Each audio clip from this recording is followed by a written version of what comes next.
자, 그럼 오늘도 어김없이 태어난 김에 교리 일주 시즌 2 나가보도록 하겠습니다. 오늘은 하나님의 기준 10계명에 대해서 함께 살펴보려고 합니다. 친구들, 기독교에서 중요한 세 가지 문서가 있어요. 뭔지 알아요? 그렇죠. 성경이 제일 중요한데 그 성경의 그 맨 앞에와 맨 뒤에 이게 들어가 있는 것들이 있어요. 뭔지 알아요? 예, 뭐죠? 맨 앞에 뭐 들어있죠? 안 들려요. 수인아. 사도? 사도? 사도 신라면? 잘 안 들려. 사도 뭐라고? 그쵸, 사도신경. 라벨아 뭐 들어있지? 주기도문, 그치. 주기도문 들어있고. 그래요. 사도신경과 주기도문이 맨 앞에 있고, 맨 뒷장에, 우리 친구들 절대 펴보지 않았어요. 그 맨 뒷장에 있는 게 뭘까요, 우나마? 맞아요. 거짓말인지 진짜인지 보여줄게요. 자, 모든 성경 맨 뒷편에 10계명이 박혀 있습니다. 예, 그럼요.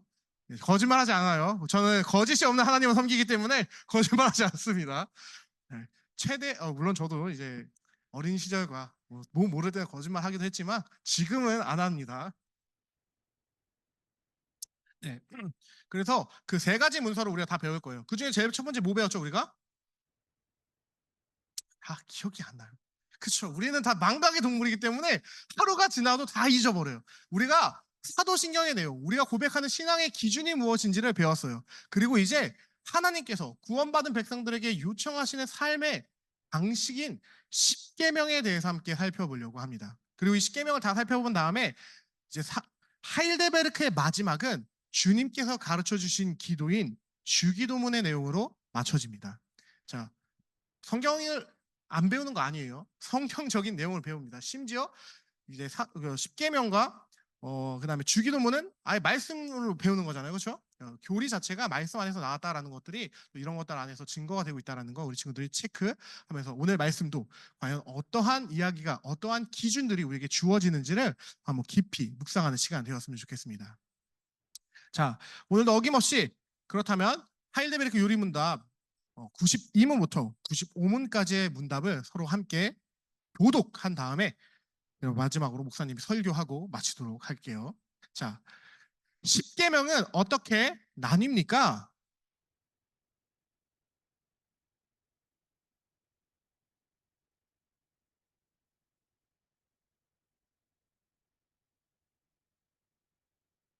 1계명에서 하나님께서 요구하시는 것은 무엇입니까?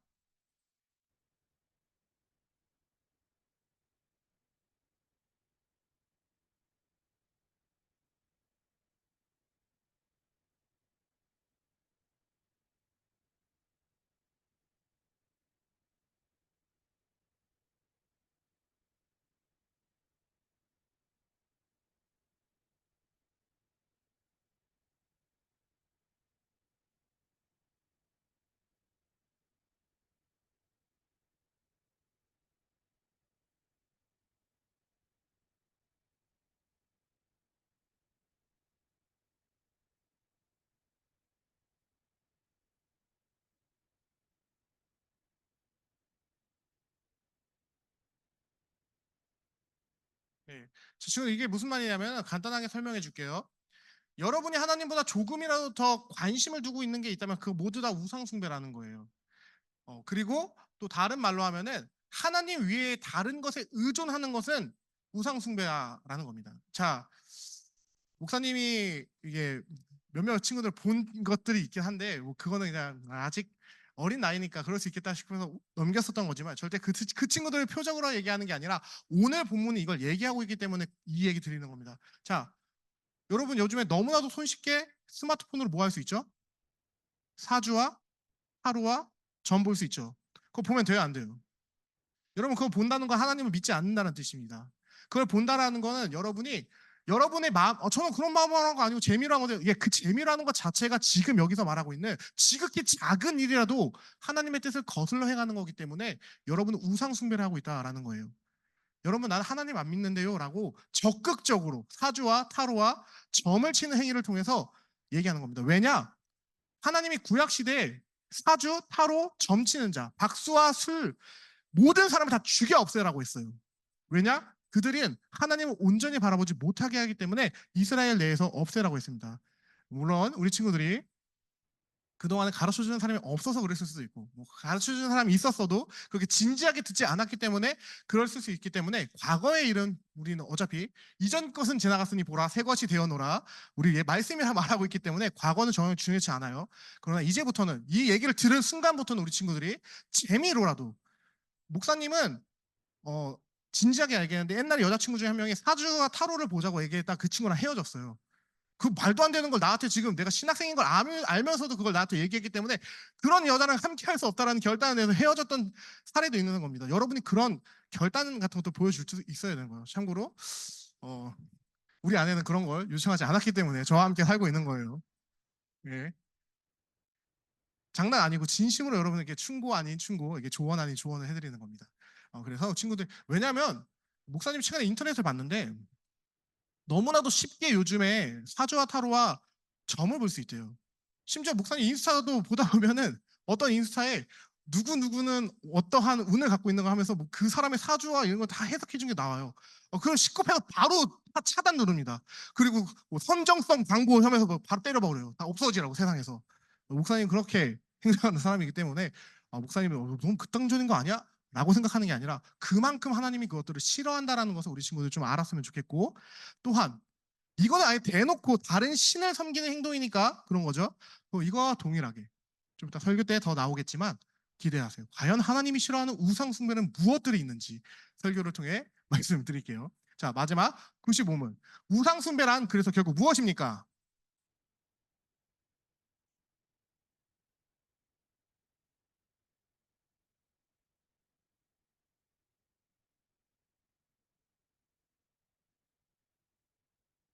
이것들 잘 기억해야 돼요. 이 말들을 어떤 의미가 있는지를 여러분 알아야지. 단지 내게 다른 신, 그 무슨 토르 두지 말라는 거 아니에요. 뭐 제우스 니네 마음에 두지 말라는 그런 얘기하는 게 아니에요. 그건 단순한 얘기가 아니라 우상 숭배라는 건 내가 하나님을 제외한 다른 것을 사로잡는 것이기 때문에 그 부분을 조심하다라는 하나님의 명령입니다. 그럼 우리 함께 본격적으로 목사님이 이 십계명에 대해서 하나씩 살펴보는 시간 갖도록 하겠습니다. 자, 십계명을 살펴보기에 앞서 십계명에서 가장 중요한 게 있어요. 뭔지 알아요? 승준아? 십계명에 제일 중요한 게 뭘까? 사람이 보통 제일 중요한 걸 어디다 쓸까? 맨 앞에 쓰겠지. 그럼 맨 앞이 뭐야? 너무 답을 알려주지 마시고요. 지금 승준이와 저 대화 중이에요. 승준아, 못 들었지? 너 지금 안 들었을 거라 생각해요. 빨리 말해봐. 뭐일 것 같아? 모르겠어? 자, 보통 맨 앞에 있는다라는 거 하면 보통 1계명을 생각하겠지. 그치? 내용은 몰라도 1이 시작이니까 그러면 10계명 중에 제일 중요한 건 1계명 아닙니까? 라고 말할 수 있겠지, 지호야. 그런데 아니에요. 10계명은 서언으로 시작하고 있습니다. 가장 중요한 것은 그래서 1계명이 아니라 이 모든 이야기를 시작한 서언입니다. 그럼 서언은 무엇이냐? 함께 읽어보도록 하겠습니다. 자, 잠깐만 저의 얼굴 살짝만 사라지게 좀 고마울 것 같아요. 자, 함께 읽어볼게요. 시작. 나는 너를 애굽 땅 종되었던 집에서 인도하여 낸 내 하나님 여호와니라. 아멘. 무슨 말인지 알겠어요? 많은 신학자와 목회자들이 모세 언약, 지금 이게 시내산에서 받은 모세가 받은 언약이다 보니까 모세 언약은 조건적이다. 왜냐? 지키면 복 받고 못 지키면 저주받으니까. 그러니까 결국에는 이스라엘에게 하나님의 율법과 요구 언약을 주심으로써 그들이 잘하는지 못하는지 채찍질하기 위한 잣대를 준 거다라는 이야기를 합니다. 그런데 사실 하나님께서 율법과 언약을 주신 이유는 어떠한 기준을 두고 그들을 너 유한별 이 기준에 못 완 탈락. 염주 이거 탈락. 이런 걸 위해 주신 게 아니라 무엇을 위해 주신 것이냐? 선이 담고 있는 내용. 바로 종되었던 땅 애굽에서 구원해낸 여호와. 그들의 구원이 무엇인지를 구원 그것을 기억하라. 내가 너에게 베푼 것이 무엇인지를 기억해라. 라고 하시기 위해서 십계명을 주셨다라는 겁니다. 그냥 아무 법을 지키라고 하는 게 아니라 이미 다른 나라에서 종로로 타고 있던 애들을 하나님이 딱 멱살 잡고 끌고 나오셨다고요. 무슨 말인지 알겠어요? 너희 노예 생활 해봤어요? 신한 염전 노예 생활 들어본 적 있어요? 그런 생활 해보고 싶어요? 그 생활을 400년을 했대요. 내가 자녀를 낳아도 그 애는 나랑 똑같은 노예, 신한 연전 노예의 삶을 살아야 돼. 내가 노예인데 우리 해율이도 노예래. 너무 행복할까? 너무 절망스럽지 않아? 그 시간에 400년을 경험한 이들에게 하나님이 그들을 노예 생활로부터 구원해낸 다음에 너 내 백성이야 라고 언약을 맺어주신 겁니다. 심지어 그냥 언약 맺고 끝난 게 아니라 내가 너희의 신이 되어줄게 라고 약속해 주신 게 바로 십계명의 서원이다라는 거예요. 그래서 이 서원을 잊어버리고 그냥 법만 보게 되면 1계명부터 10계명만 보게 되면 조건적으로 다가올 수 있겠지만 사실 이것은 조건을 얘기하는 것이 아니라 이미 하나님께서 베푸신 말로 다 할 수 없는 은혜를 기억함으로 너희 원래는 종이었고 아무것도 아닌 존재였는데 내가 너희를 신한 염전 노예에서 구원해내가지고 내 백성 만들어준 거야. 내 자녀 만들어준 거야. 라는 것을 기억하면서 이것을 지키라라고 주셨다라는 겁니다. 자, 이게 무슨 말을 하고 싶은 것이냐? 십계명은 처음 이스라엘 백성에게 주어질 때도 또한 오늘날 그리스도인들에게 주어질 때도 단 한 번도 조건적으로 주어지는 것이 아니다라는 겁니다. 내가 받은 은혜를 기억하지 못하는 사람에겐 조건이고 이거 못하면은 나쁜 거고 하지만 내가 받은 그 은혜, 내가 영원히 종로로 사는 말도 안 되는 존재였는데 예수님으로 말미암아 자유인이 됐네. 하나님이 10가지 재앙으로 말미암아 나를 그 노예 생활에서 구원해냈네. 날 깨달은 이들은 이걸 지키지 말라고 해도 그냥 하나님이 그냥 옆에 가다가 나 이걸 원해 이 정도만 했어도 얘네들이 알아서 지킨다라는 거예요. 자, 여러분이 정말 사랑하는 사람이 있습니다. 어떻게든 마음을 얻고 싶은 남자가 있고 여자가 있어. 자, 그 친구가 지나가면서 나 이번에 무슨 뭐 팔찌 하나 갖고 싶다 딱 말했어요. 어떻게 할 거예요? 바로 가서 팔찌 사겠지. 그 지나가면서 또 얘가 막 아이스크림 먹고 싶다 했어요. 어떻게 할? 당장 가가지고 아이스크림 사갖고 오겠지. 그런 마음이라는 겁니다. 여러분이 진짜 하나님이 베풀어 주신 무엇인가를 깨달았다면 하나님이 그냥 나 좀 섬겨줬으면 이렇게만 했어도 여러분이 알아서 열심을 다해서 섬기게 된다라는 이야기를 지금 목사님은 해주고 있는 거예요. 즉 십계명은 은혜를 받은 자에게 하나님이 마땅히 요구하신 것이다라는 겁니다. 그것을 뭐 지켜야지만 복을 받고 안 지키면 저주받고 그거는 2차적인 문제고 이것이 왜 주어졌는지를 알아야 한다라는 거예요. 왜? 그 당시에 하나님의 법을 지키는 사람이 있었어요? 없었어요? 그러면 하나님의 법을 지키는 사람이 없잖아요? 그럼 하나님을 섬기는 법 알아요? 몰라요? 아무도 몰라요. 가르쳐 주지 않으면 아무도 모른다고요.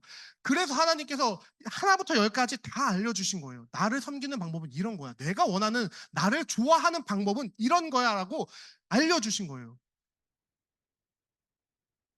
누가 지금 이거 좀 민감한 주제가 될 수 있어. 자, 호용아, 너 좋아하는 여자가 있다고 생각해. 그 여자가 와가지고 호용아, 날 좋아하려면 여기부터 여기까지 지켜줬으면 좋겠어 하면 어떻게 할 거예요? 너가 너무너무 사랑해. 나였으면 우리 아내가 나한테 그걸 요청했다. 나는 목숨을 걸고 다 지켜서 어떻게든 결혼을 하려고 했을 거예요. 그게 사랑의 마음 아닐까요? 그게 당연한 인간적인 욕구 아닐까요? 그걸 하나님께서 요구하신 거예요. 너가 나 사랑하면 내가 원하는 건 여기부터 여기까지다. 이거 지켜줄 수 있어? 를 요청하신다라는 것이죠. 그래서 하나님께서 내가 너희를 종되었던 땅 애굽에서 그리고 여러분에게는 영원히 죽을 수밖에 없는 죄인이었지만 내가 내 아들을 십자가에서 죽였어. 나 좀 사랑해 줄래? 라고 요청하고 있다는 것을 알아야 십계명의 감사의 반응이다라는 것이 이해가 된다라는 것을 목사님이 지금 목청 터져라 이야기하고 있는 거예요. 알겠어요? 이해가 됩니까? 네. 목사님 이상한 소리 안 하면 이해해 주길 바래요. 자, 그래서 십계명은 삼위일체 하나님을 믿는 우리에게 요청하는 것이 있습니다. 자, 하나님께서 뭐다 십계명도 주고 613가지의 율법을 다 주셨지만 사실 모든 율법을 단 2개로 요약할 수 있다는 얘기를 해주고 싶은 거예요. 자, 어떻게 요약할 수 있을까요? 예진아. 잘 들어. 예수님이 했던 말씀이 있어. 잘 모르겠어? 그러면 다른 친구에게 그래 선유라. 나를 딱 바라본 눈빛이 전 알고 있습니다. 제가 대답해 보지요 라는 눈빛이었어. 자, 첫 번째 1계명부터 4계명 예수님이 뭐라고 했지? 몰라? 그러면 그 눈빛은 다른 눈빛이었구나. 미안해. 자, 누가 아는 친구 있을까요? 자, 힌트 줄게요. 힌트는 사랑이에요. 시영아, 뭔지 알겠어? 대충 던져봐. 누구를 사랑해야 될까, 먼저? 그치, 하나님 사랑. 라유라, 그 다음에 누구를 사랑할까? 하나님 사랑하고. 그치, 이웃 사랑을 해야 되는 거예요. 그래서 1계명부터 4계명은 하나님에 대한 사랑, 하나님의 의무에 대해서 가르치고 있고 5계명부터 10계명까지는 이웃, 인간으로서 살아가는 내 주변에 있는 모든 인간들에 대한 우리가 당연히 해야 되는 사랑에 대해서 그 의무에 대해서 가르치고 있다는 겁니다. 하일데베르크는 이것을 하나님에 대한 태도와 이웃에 대한 의무라고 말하지만 웨스트민스터 소유리 문답에서 이것을 좀 더 발전시켜서 예수님의 가르침대로 사랑이다라는 문구를 쓰고 있습니다. 자, 다시 말씀드릴게요. 예수님은 분명히 하나님께서 우리에게 요구하시는 것은 하나님 사랑과 이웃 사랑이다라고 알려주셨습니다. 이게 예수님이 여러분에게 준 계명이에요. 무슨 말인지 알겠어요? 하나님이 10계명과 613가지의 율법을 주셨던 이유는 아무도 하나님을 어떻게 사랑해야 되고 이웃을 어떻게 사랑해야 되는 세부적인 지침까지 모르니까 다 알려줬는데, 알려줬더니 어떤 사태가 벌어졌냐? 얘네가 거기다가 이렇게 하면 더 좋지 않을까? 저렇게 하면 더 좋지 않을까? 살을 막 붙였어요. 이게 장로들의 유전이에요. 예수님이 그렇게 비판한.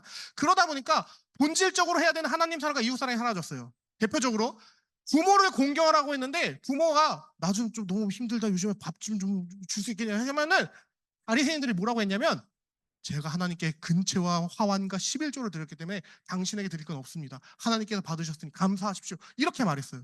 이거 이웃 사랑이에요? 예수님이 그런 거 비판한 거예요. 그러니까 그런 거 하지 말고 본질적인 거, 하나님 사랑과 이웃 사랑을 실천하는 너희가 되라 라고 말씀하셨다는 겁니다. 그리고 10계명이 모든 율법이 이 두 가지를 우리에게 요청합니다. 예수님이 그래서 이 두 가지를 향해서 새 계명이다라고 우리에게 가르쳐 주신 거고요. 자, 두 가지로 요약되는 거 쉽죠? 10계명 물론 다 하나씩 다 살펴볼 건데 가장 큰 틀로 하나님 사랑과 이웃 사랑이 있다는 것을 우리가 반드시 기억해야 하는 겁니다. 기독교는 이것을 실천하지 못하면 그때부터 더 이상 기독교가 아닌 거예요. 사실은 하나님을 온전히 사랑함으로 그 사랑이 이웃 사랑으로 드러나지 않는 교회는 예수님은 죽은 교회라고 가르쳤습니다. 저와 여러분이 살아있는 교회가 되기를 간절히 소망합니다. 알겠죠? 근데 그 사랑이 단지 그냥 말로만 맨날 밥 사줄게, 밥 먹자 돼요? 우리 한국 사람들이 제일 많이 하는 인사가 뭔지 알아요? 밥 한 판 먹자예요. 그래서 목사님 여러분들에게 개인적으로 연락하는 친구들에게 절대 그냥 전화 안 끊어요. 정확한 날짜를 잡자라고 말을 해요. 왠지 알아요? 날짜 안 잡으면 너네 나랑 안 만나거든. 너랑 뭐 만나기 싫으면 안 만나도 상관없는데 나는 내가 받은 사랑을 너희한테 베풀어야 되는 의무적인 의무가 있기 때문에 이게 기쁨이지만 너희랑 꼭 시간을 보내고자 하는 겁니다. 그래서 우리가 반드시 이런 내용들을 기억해야 한다는 것을 우리 친구들 알아줬으면 좋겠어요. 자, 그럼 이제부터 좀 본격적으로 이제 각 계명들을 살펴볼 거예요. 오늘 살펴볼 거는 1계명입니다. 1계명은 특별히 이제 하나님과 우리의 관계에 대한 이제 첫 번째 1에서 4계명 안에 포함되고 있는데, 이 1계명의 내용은 무엇이냐? 강한 금지 조항으로서 너는 나 외에 다른 신들을 내게 있게 하지 말지니라 라는 규명입니다. 여러분은 여러분 마음에 하나님만 있습니까? 솔직히 목사님도 이거 정말 지키기 힘든 부분이에요. 왜일까요? 제가 아내한테 결혼하면서 했던 말이 있습니다. 나는 당신을 예수님보다 더 사랑하지 않을 거야 라고 말했어요. 근데 이거 지켜질까요? 잘 안 지켜져요. 근데 이 말을 왜 했을까요? 목사님 정신 나간 사람이어서? 난 당신을 예수님보다 사랑 안 할 거야. 뭐 정신 나간 사람은 그런 걸까요? 아니요. 이게 바로 바른 신앙이기 때문에 그렇습니다. 내가 예수님보다 조금이라도 더 좋아하는 존재가 있다면 그건 나의 우상입니다. 신이라고 하는 것은 뭐 어떤 신적인 존재를 얘기하는 게 아니에요. 제게 우상은 해율일 수 있고 제게 우상은 홍지수일 수 있는 겁니다. 그래서 내가 매번 아내가 정 떨어질지라도 매번 말하는 거예요. 나는 당신보다 예수님을 더 사랑할 거야 라고. 우리가 그 고백을 온전히 하지 못한다면 우리는 우상 숭배하고 있는 거예요. 그리고 목사님이 사실 가장 우상 숭배를 많이 하는 건 얘예요. 애플. 자, 이거 정말 하나님 앞에서 회개해야 되는데, 그래도 이번에 발전했어요. 제가 혜율이와 우리 가정을 위해서 핸드폰을 바꾸지 않기로 결심했습니다. 박수! 아! 자, 김철호 목사 장하다. 자, 목사님 지금 무슨 말 하고 있는지 알겠죠? 내가 하나님보다 조금이라도 더 관심을 기울이는 그 모든 것은 우상이 된다는 겁니다. 내 가족일 수도 있고 내가 좋아하는 어떤 물건일 수 있고 내가 좋아하는 취미가 될 수도 있어요. 저기에서 말하는 신들은 진짜 무슨 뭐 번개를 떨어뜨린다든지 무슨 제우스 뭐 포세이돈 뭐 이런 신들을 말하는 게 아니에요. 뭐 당구 난검 뭐 타로점에서 나오는 그런 것만 신들이라고 말하는 게 아니다라는 겁니다. 우리가 하나님보다 조금이라도 더 사랑하는 그 모든 것을 하나님은 우상 숭배한다라고 얘기해요. 그래서 성경이 우리에게 하나님을 뭐라고 얘기하느냐? 질투하는 하나님이다라고 표현을 하고 있는 거예요. 근데 그 하나님의 질투 겁나 무서워요, 여러분. 그 질투 느끼려고 하지 마세요. 여러분, 하나님이 질투 제대로 하시면 어떻게 되냐면요. 여러분 주변 다 뺏어가세요. 여러분이 겁나 철저히 외롭게 만드십니다. 당신만 바라볼 수 있는 환경을 계속 밀어 넣으세요. 그래서 목사님이 여러분이 그런 순간이 오기 전에 먼저 하나님을 사랑하기를 간절히 요구하는 겁니다.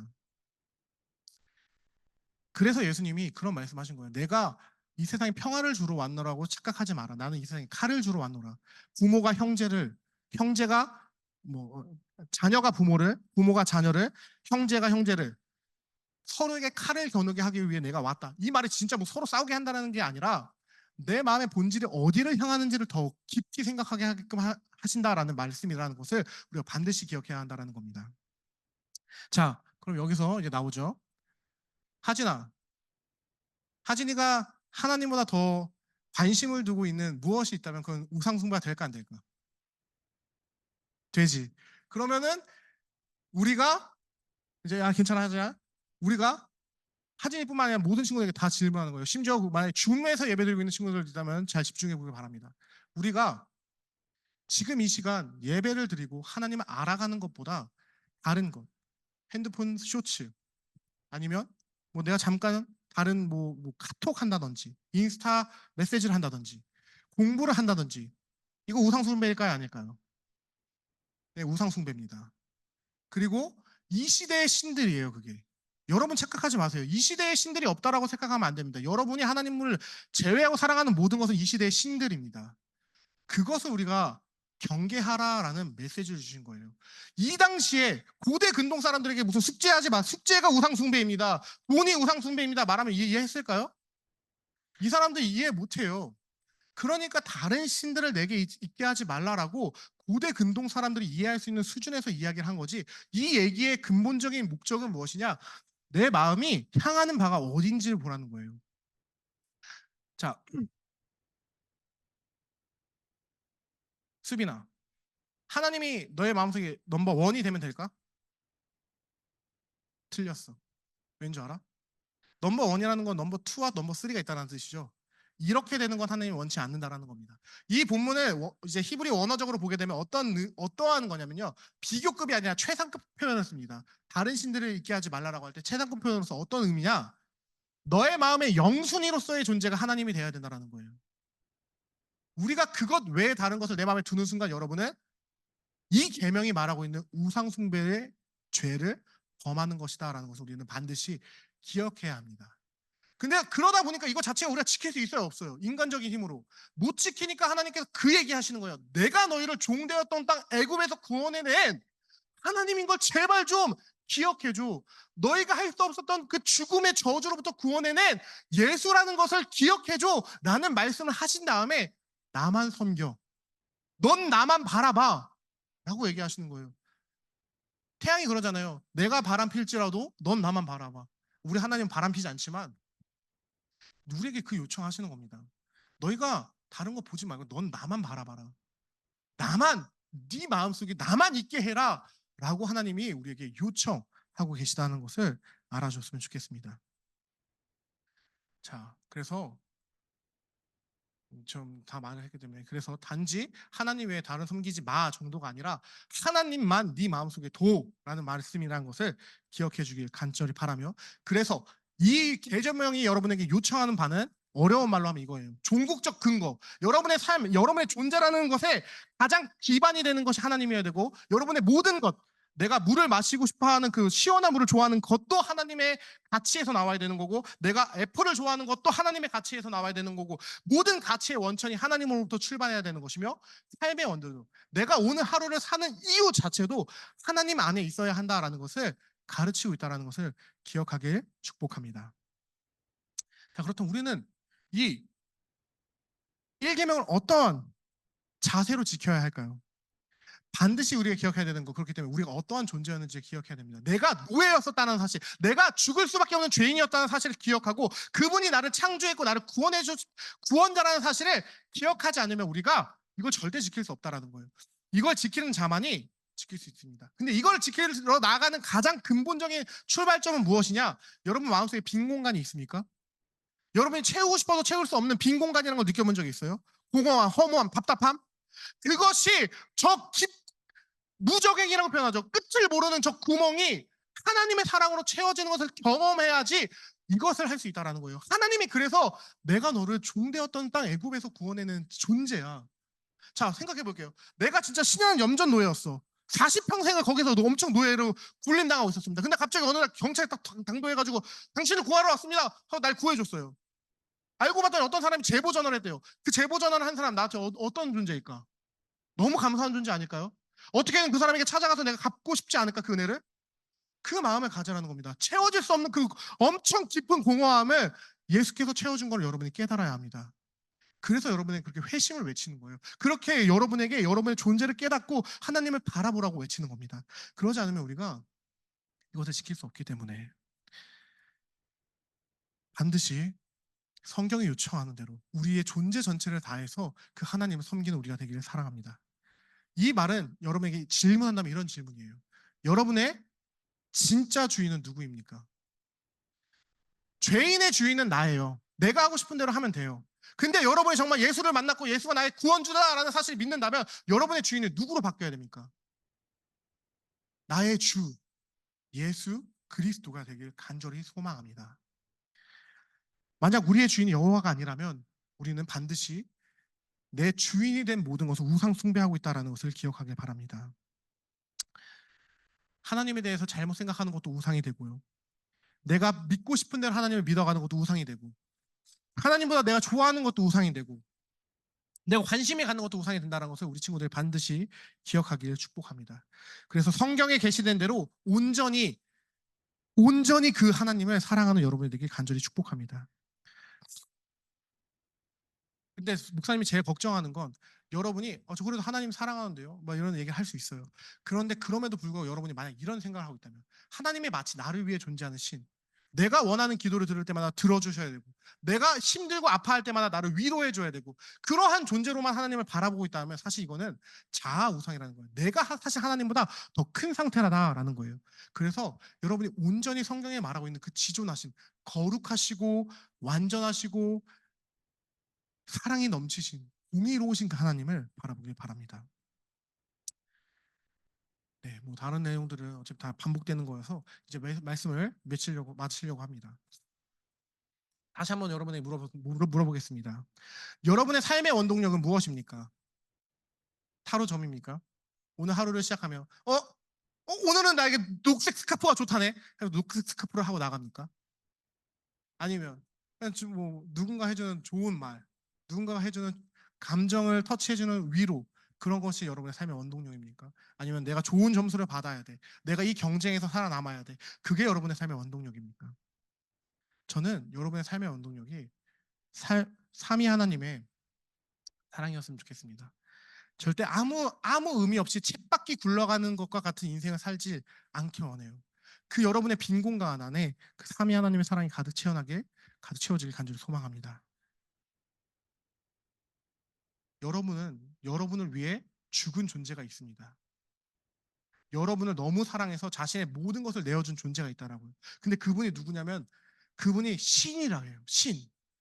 그분에게 나아갔으면 좋겠어요. 그분 바지가랑이라도 좀 붙잡고 기도해봤으면 좋겠습니다. 여러분이 예수의 이름을 구하는 모든 것은 예수께서 다 들어주신다고 했습니다. 그러니 여러분이 주님 앞에서 정말 하나님을 만나고 싶습니다, 하나님이 어떤 분인지 알고 싶습니다라는 고백을 함으로 정말 하나님 말고 다른 것을 섬겨 나아가는 그런 우상 숭배가 아니라 오직 하나님만 섬기는 여러분이 되길 간절히 소망합니다. 마지막으로 이제 진짜 마지막이에요. 여호수아 얘기를 해주고 이제 설교를 마칠 겁니다. 여호수아가 죽기 전에 이런 얘기를 합니다. 너희는 누굴 섬길 것이냐? 나와 내 집은 여호와를 섬길 것이다. 너희가 이 자리에서 결정해라. 여러분은 누굴 섬길 겁니까? 나 자신? 학교 성적? 아니면 뭐 기타 여러 가지, 뭐 애플? 삼성? 내가 좋아하는 무언가? 그걸 섬길 겁니까? 돈을 섬길 겁니까? 여러분이 여호와 하나님만을 섬기길 간절히 소망합니다. 일단 저부터 더 그러려고 노력할게요. 더 F를 내려놓고 홍지수를 사랑하는 마음 내려놓고 김혜우를 사랑하는 사랑을 더 내려놓고 여러분을 사랑하는 사람도 내려놓고 그래서 여러분에게 목사님이 가르쳐줬던 게 뭐예요? 목사님이 하는 모든 사랑의 원천은 예수께서 바라보시는 그 사랑으로 사랑할 수 있게 해주세요라고 기도한다고 했잖아요. 그런 우리가 되기를 저부터 되고 여러분이 되기를 간절히 소망합니다. 알겠죠? 자, 그렇다면 다음 주 우리는 무엇을 살펴볼 것이냐? 제2계명 너희는 어떤 것으로도 하나님의 형상을 만들지 말라라는 계명을 살펴볼 건데요. 왜 목사님이 이걸 갖다 놨냐? 여러분 목사님이 설교할 때마다 예수님 얼굴 빵꾸 뚫어나요, 안 뚫어나요? 궁금했어요, 안 궁금했어요? 궁금했었어야 돼요. 그 내용이 다음 주 2계명 설명과 함께 해주도록 하겠습니다. 왜 김초롱 목사는 모든 사람들이 다 사용하는 그 잘생긴 예수님 얼굴을 맨날 가려놓는가 궁금해하시면 다음 주에 나오시길 축복합니다. 이 시간 우리 함께 기도했으면 좋겠습니다. 자, 오늘 함께 기도할 내용은 무엇이냐? 분의 청소년부 아이들이 1계명에 나타난 온전한 의미를 깨달아 삶의 원동력이 하나님이 되게 하여 주시옵소서. 누군가 이 아이들에게 무엇을 위해 살고 있습니까? 라는 질문을 할 때 나는 삼위일체 하나님을 위해 살아갑니다 라고 대답할 수 있는 아이들이 될 수 있게 기도하시고 또한 세상의 많은 유혹으로 하나님이 아닌 다른 것을 섬기고 싶은 유혹이 들 때마다 1계명을 기억함으로 하나님이 아닌 다른 것 그 우상 숭배의 죄를 범하지 않도록 인도해 달라고 이 시간 함께 기도하겠습니다. 기도합니다. 사랑에 받으신 존귀하신 삼위일체 하나님 감사합니다.